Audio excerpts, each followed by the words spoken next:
Join our community by subscribing. Every click helps us share more stories like this one. The introduction.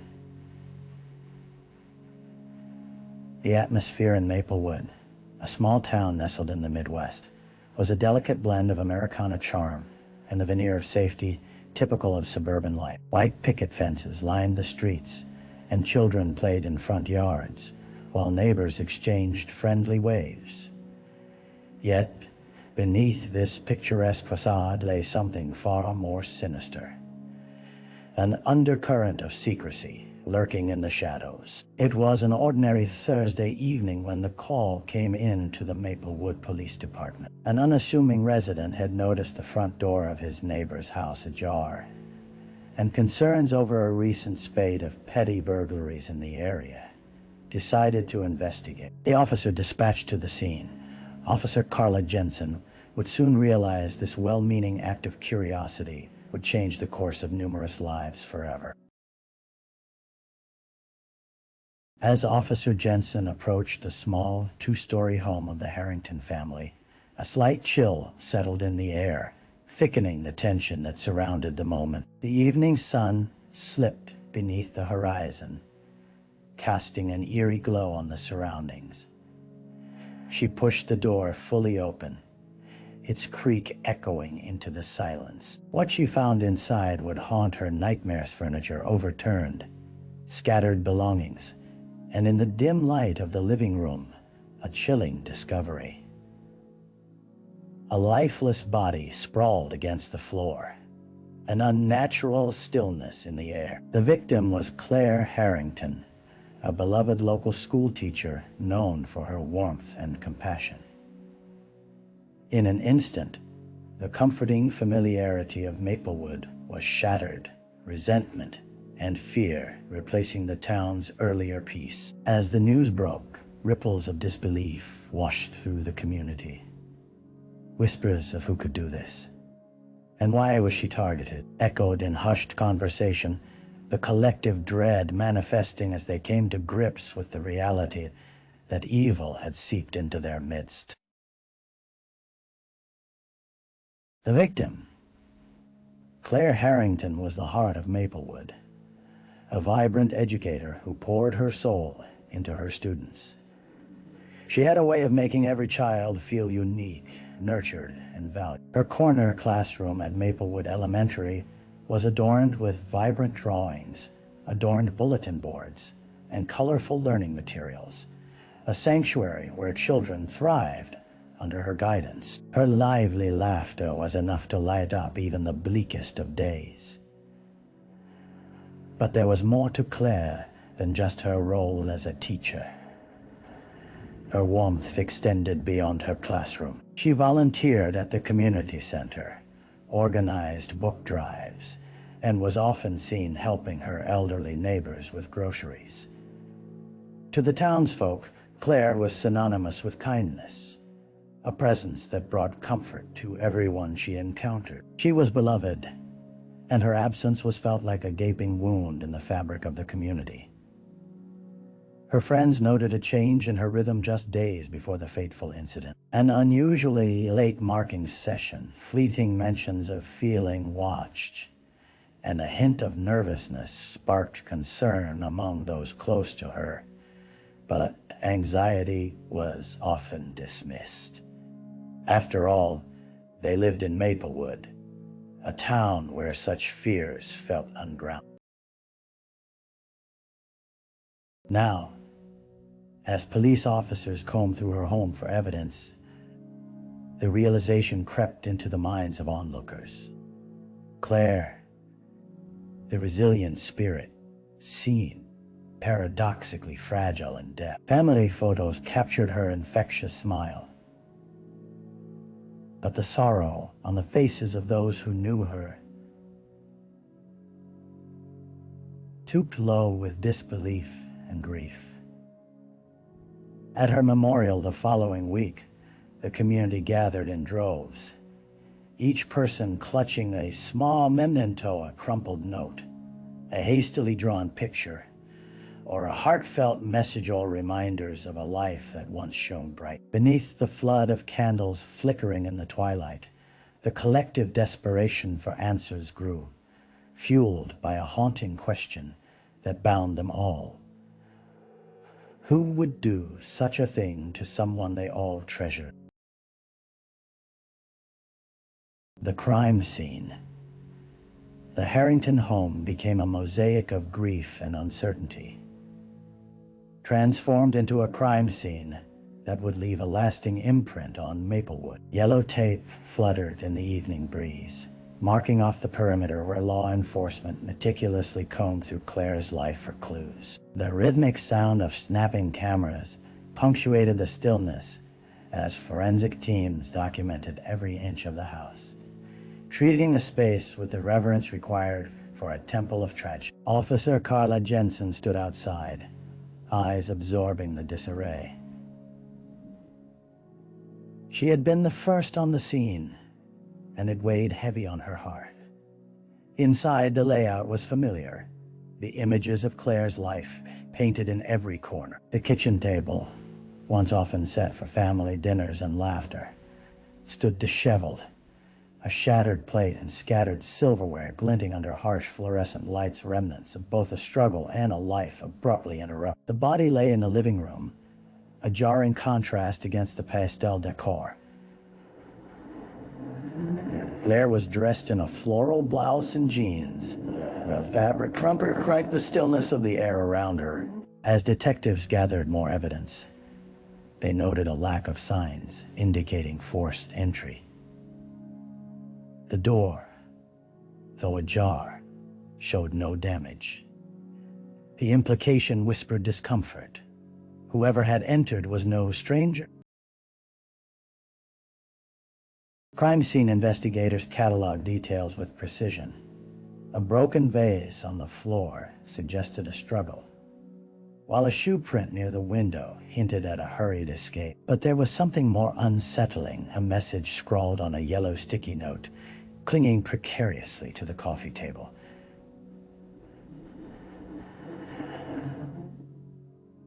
The words were shaky and frantic.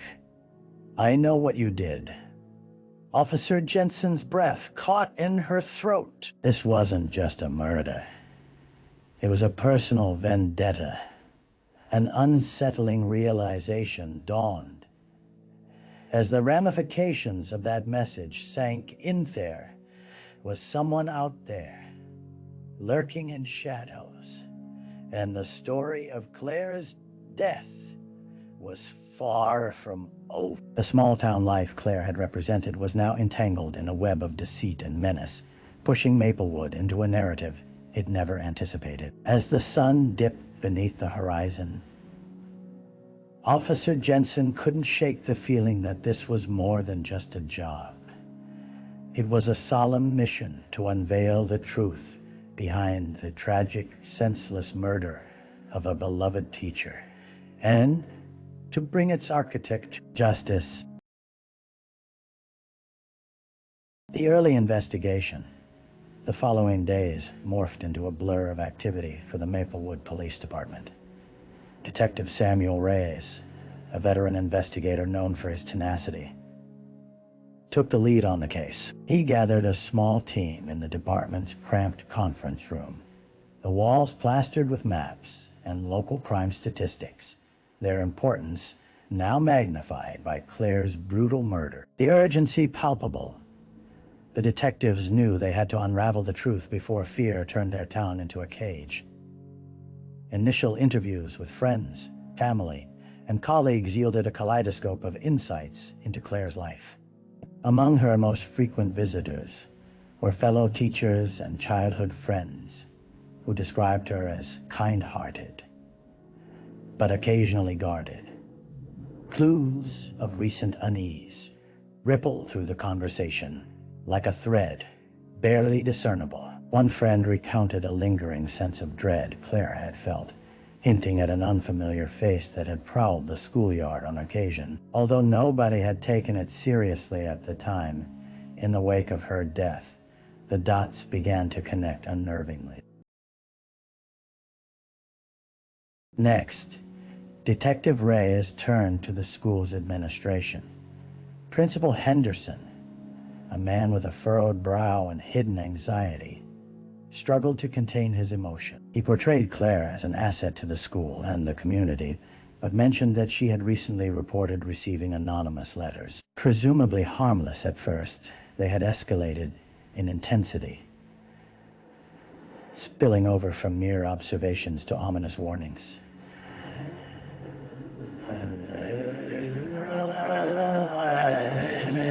It was just the work of an overzealous student, he admitted, his voice trailing off into a heavy sob. As they delved deeper, the detective secured a trove of information through records requests, revealing that Claire wasn't the only target. Several other staff members had received unsettling notes in recent weeks. It felt as if there was a silent predator stalking Claire, a figure shrouded in enigma and malice. The investigators now had a broad field of potential suspects, each one carrying the distinct mark of secrecy in a town desperate for comfort. While fear tightened its grip on the citizens of Maplewood, Detective Reyes became fixated on the sticky note left at the scene. Its brazen accusation hinted at a personal vendetta predator who believed they had been wronged by Claire. The battle to uncover the truth had begun, but with every piece of information they unearthed, it became increasingly clear that the heart of the investigation resided not only in finding a killer, but also in exposing shadows that had hung quietly over the town for far too long. The dead ends. As the investigation matured, it seemed the search for answers hit a wall at every turn. Detective Reyes, fueled by determination, pored over mountains of evidence. But the more they dug, what initially seemed like a straightforward case morphed into an intricate puzzle of conflicting narratives and elusive truths. Interviews continued with numerous individuals, yet the testimony often spiraled into contradiction. A colleague claimed Claire had mentioned feeling uncomfortable due to a peculiar man loitering after school hours. But when Reyes tracked down the man, an eccentric artist known for his reclusive behavior, maintained an alibi, backed by several credible witnesses. The case against him unraveled swiftly, leaving behind only question marks. Next, the detectives examined Claire's life beyond the classroom, her social engagements, her personal relationships, and even her digital footprint. They scoured her email and social media, hunting for any hints of discontent or threats, but only found echoes of her unwavering kindness. Every trail they pursued seemed to evaporate, leading nowhere. Friends denied any knowledge of enemies, and no one could come up with a conceivable motive for this heinous act. With each unfolding day, the dread weighed heavily on the community and the detectives alike. As residents locked their doors tighter at night, a growing sense of distrust fermented among familiar faces. And within the police station, an ominous silence filled the air each time the squad huddled together, conversations reduced to contemplative glances as the team wrestled with growing frustration. Weeks passed without significant breakthroughs. Detective Reyes found himself haunted by the memories of Claire's joyful spirit, her infectious laugh echoing in his mind, and felt a mounting sense of urgency. As the season shifted, the chill of autumn settled around them, mirroring the darkness that had enveloped Maplewood. Reyes ducked into a small diner on the corner, hoping to reconnect with his instincts over a strong cup of coffee. While he jotted notes, he overheard two patrons discussing the case.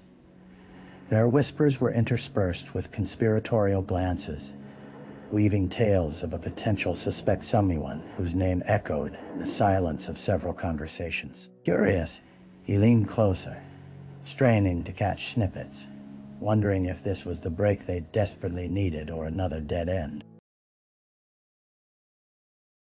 Determination surged through him. This town might be cloaked in shadows, but he refused to give in to despair.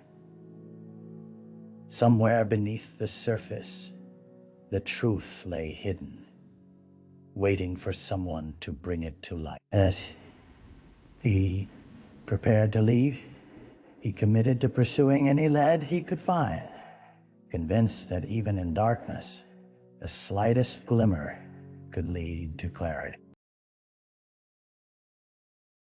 A break in the case. The crisp October air hung heavy with tension as Detective Reyes settled back at his desk. The soft glow of the overhead lights illuminating a chaotic sea of notes and files. After weeks of relentless pursuit, he was nearing a tipping point. The diner conversation haunted his thoughts, an echo of buried secrets and whispered rumors. And then, with renewed fervor, he recalled a name, Kyle Baxter, a former student of Claire's with a history of troubling behavior. Kyle had always been an enigma, bright, albeit troubled. His passion for art was often overshadowed by tumultuous emotions.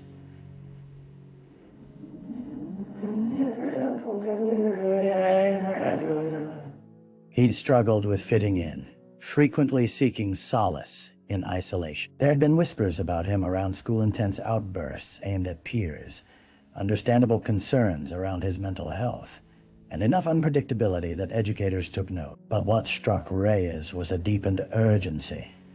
Something wasn't right about the sudden absence of Kyle's name from witness interviews. Fueled by determination, Reyes began reaching out to those who once occupied the same circle as Claire and Kyle. One teacher remembered a particularly heated exchange between the two the week before her death. Kyle often sought her out for guidance, she explained. But that day he seemed different, angry, desperate. The teacher's words painted a picture of an unresolved conflict, urging Reyes to investigate further. Armed with new insight, Reyes brought together a team to dig into Kyle's recent whereabouts. They quickly learned that he had been spending more time drawing dark, twisted illustrations of violence and loss. Artworks with unsettling themes that hinted at internal struggle. Coupled with a distinct lack of closure from Claire's guidance, a connection began to form in Reyes' mind. Had Claire's attempts to help Kyle turn deadly. Next came the critical decision to interview Kyle directly. Identified as a person of interest, he was hesitant but cooperative. Sitting across from Detective Reyes, the air thickened with tension.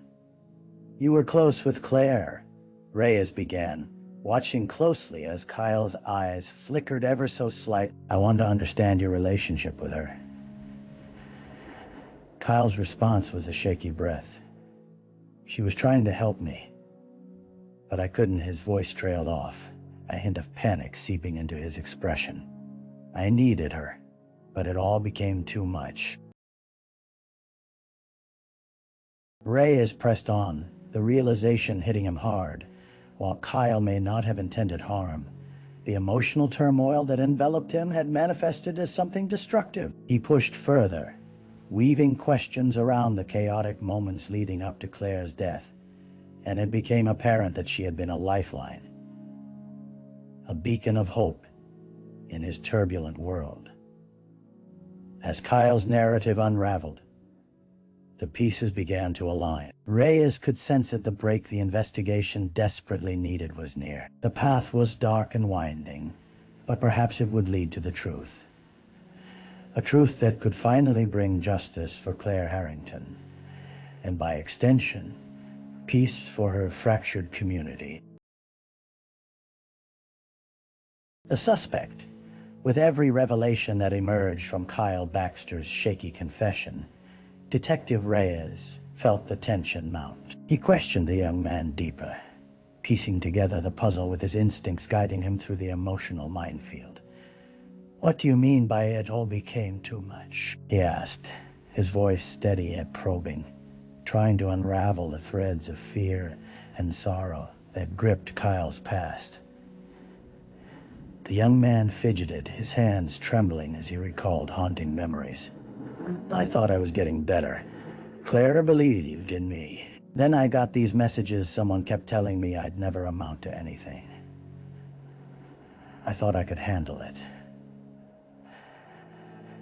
I didn't want to tell her. I didn't want to burden her." There was genuine fear in Kyle's eyes, but lurking beneath it was an undercurrent that suggested something more sinister. Reyes leaned forward, his notepad trembling slightly in his hands.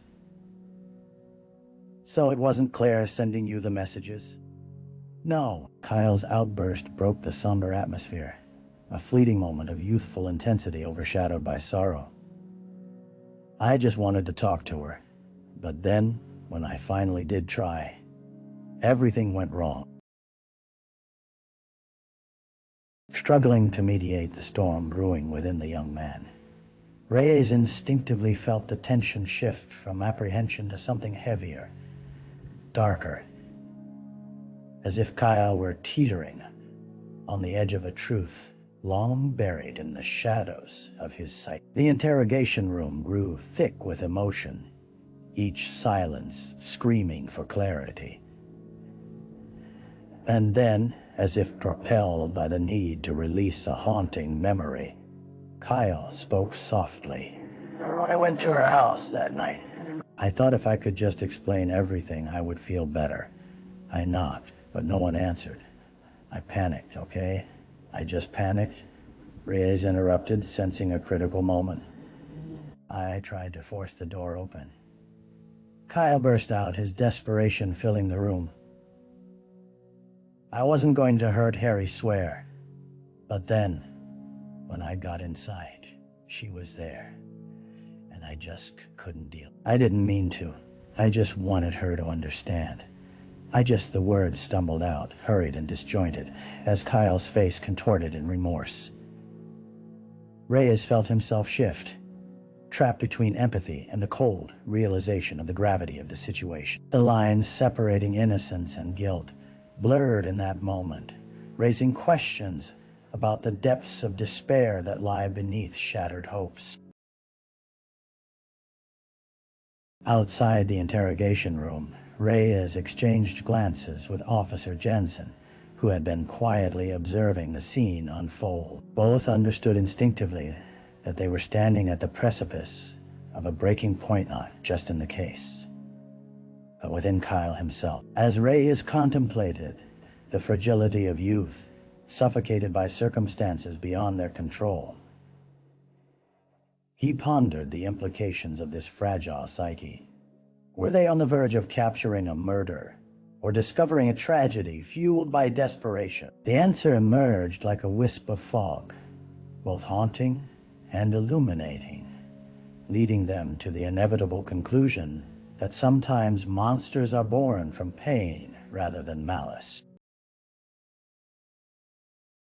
The trial of Kyle Baxter brought Maplewood to a standstill. The usually calm streets were filled with an eerie buzz, with residents unsure whether to invoke sympathy or outrage. The courthouse loomed large, its reassuring stone facade overshadowed by the anxiety threading through the community. This was no longer just a tragic narrative. It had burgeoned into a high-stakes public spectacle, one that seemed to strip away the comfort of a small-town atmosphere. Inside the courtroom, tension crackled as Claire's family sat behind the prosecution, each face a monument of grief, pinned under the weight of loss. Claire's mother, once a picture of warmth, now looked weathered and fragile, the endless cycle of mourning evident in her gaze.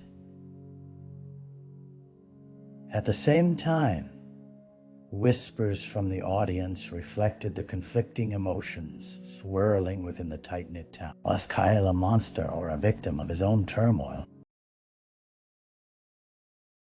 The prosecution's case was built upon the chilling evidence surrounding Claire's death, painting a portrait of desperation and instability that culminated in tragedy. Detective Reyes took to the stand, his composed demeanor in stark contrast to the emotional values in the courtroom. He recounted his investigation, detailing how Kyle's actions that fateful evening had spiraled out of control. Reyes laid bare the messages uncovered in his home, their disturbingly prophetic tone resonating through the hushed audience. But the defense, led by a sharp-witted attorney, pushed back with vigor. They focused on Kyle's fragile mental state, emphasizing his past struggles and trauma, painting a picture of a young man caught in a whirlwind of pressure and spiraling expectations. As they argued for compassion rather than punishment, many in the gallery found themselves grappling with their own beliefs conflicts stirring in the depths of their hearts. Throughout the trial, Kyle remained distant, often looking downward with a mixture of shame and fleeting hope. He took the stand, his voice quivering as he recounted the harrowing moments leading up to Claire's death. "I didn't mean to hurt her. I just wanted to explain. I thought she could help me," he whispered, tears streaking his cheeks. The audience, perhaps for the first time, began to grapple with a dual sense of tragedy, cutting loss of Claire's life, and the despair of a young man teetering on the edge of destruction. As the days passed, the jury was tasked with deciphering between culpability and victimhood.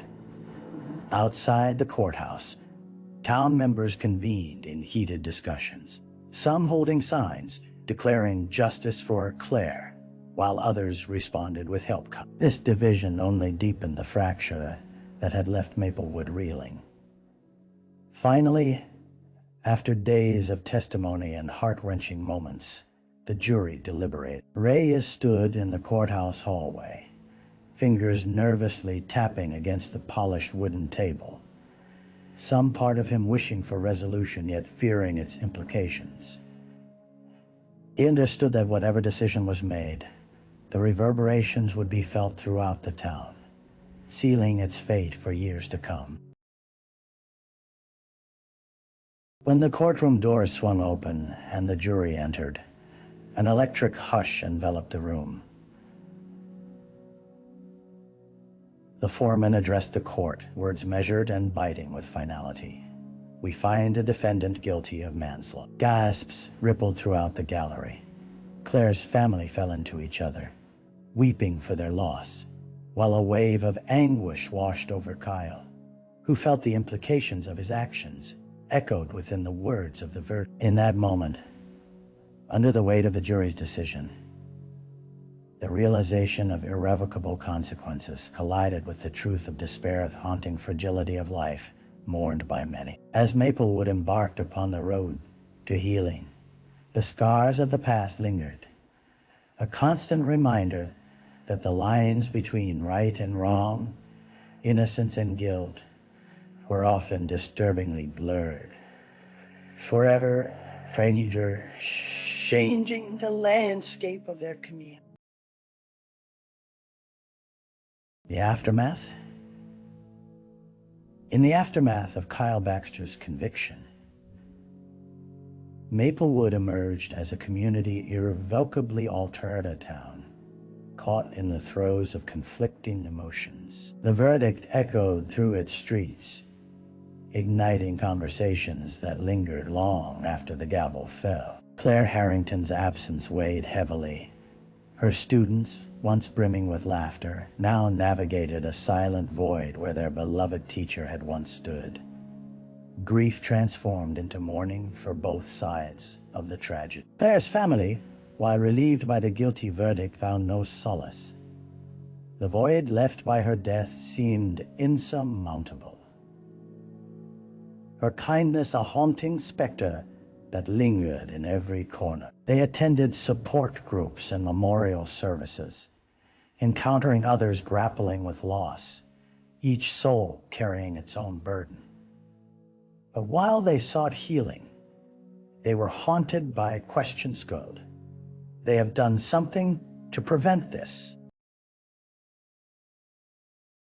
On the other side of the spectrum, Kyle was sentenced to a juvenile rehabilitation facility, a stark reality for a young man whose life had spiraled out of control. Behind those sterile walls, he faced a world of therapy and reflection, where he had the chance to confront the pain that had led him to that fateful night. The journey ahead would not be simple, punctuated by moments of regret and confrontation with the reality of his actions.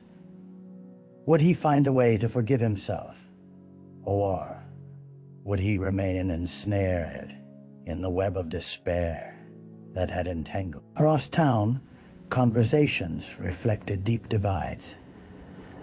Some residents expressed sympathy for the young man, arguing that his actions stemmed from a cycle of mental health issues that warranted empathy and understanding. Others remained unforgiving, their grief inflaming their judgment as they searched for an optimal target for their fury. Signs advocating for mental health awareness began to appear alongside memorials for Claire, igniting a new kind of discourse on, born from tragedy, but born again into purpose.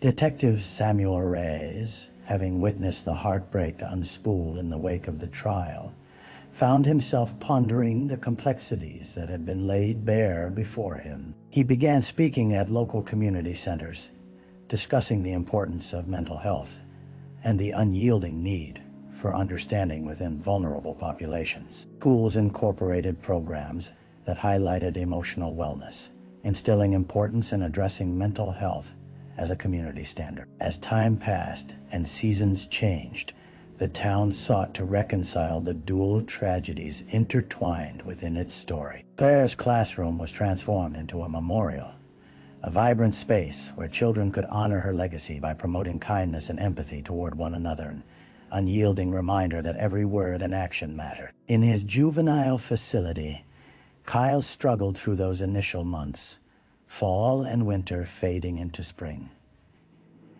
He began to express himself through art, pouring chaos onto canvas in a cathartic release of emotions. As colors flowed across the surface, he found opportunity in darkness. Each stroke became a testimony to regret and understanding. He yearned to connect the pain to personal growth, to find a way to heal for the both of them. And so a silent transformation began, more than just restoration for Maplewood, but a gradual reclamation of hope amidst the scars left behind. The scars of the past would forever be a part of their narrative, but they sought to redefine who they were moving forward. The persistent echo of Claire Harrington's spirit, pulsing within the very heart of their community. Eruption. As the sun began to set, casting a golden hue across Maplewood, the townspeople found themselves caught in a complex web of healing, remembrance, and understanding. Seasons had cycled, but the shadow of Claire Harrington's murder lingered, a solemn reminder woven into the community's narratives. The murmurs of loss had evolved into conversations about mental health, clarity, and a common commitment toward prevention. Detective Samuel Reyes often strolled through the town, witnessing its gradual metamorphosis. The school courtyard, infused with flowers and handwritten notes from students, once again celebrated kindness, illuminating what Claire had fought for each day. It was this vision that the community now carried forward, striving to embody her values of compassion and vulnerability. Meanwhile, Kyle Baxter, with each passing month, began to piece together the fractured shards of his heart. Therapy sessions opened doors to reflections that had been shielded behind walls of anger and isolation. Struggling with guilt, he found a sense of direction. Art became both a refuge and a bridge to connect his pain with his truth. One afternoon, Kyle's drawings were displayed in facility-wide exhibitions. Eyes once clouded with regret now caught glimpses of hope. And as he stared at his work, he felt a burgeoning desire to reach out to Claire's family to extend an olive branch that might never truly erase the scars, but could perhaps pave a path toward reconciliation. With shared grief knitting ties between the past and present, Claire's family also sought to honor her legacy by creating a scholarship for students pursuing careers in education and mental health, an act of love echoing through the hallways of Maplewood Elementary. Reflection becomes a lens through which the town re-examines itself. It embraces the lesson learned from tragedy, determined to advocate for the very fabric of community and compassion that binds its members together. Claire's laughter and spirit resonate through the town, reflected in every effort to cultivate a sanctuary where understanding prevails, where darkness may return, but can always be met with light. And so Maplewood stood resilient, embodying Claire's spirit of paradox, where loss ignites strength and sorrow births change, ushering in a renewed journey toward hope.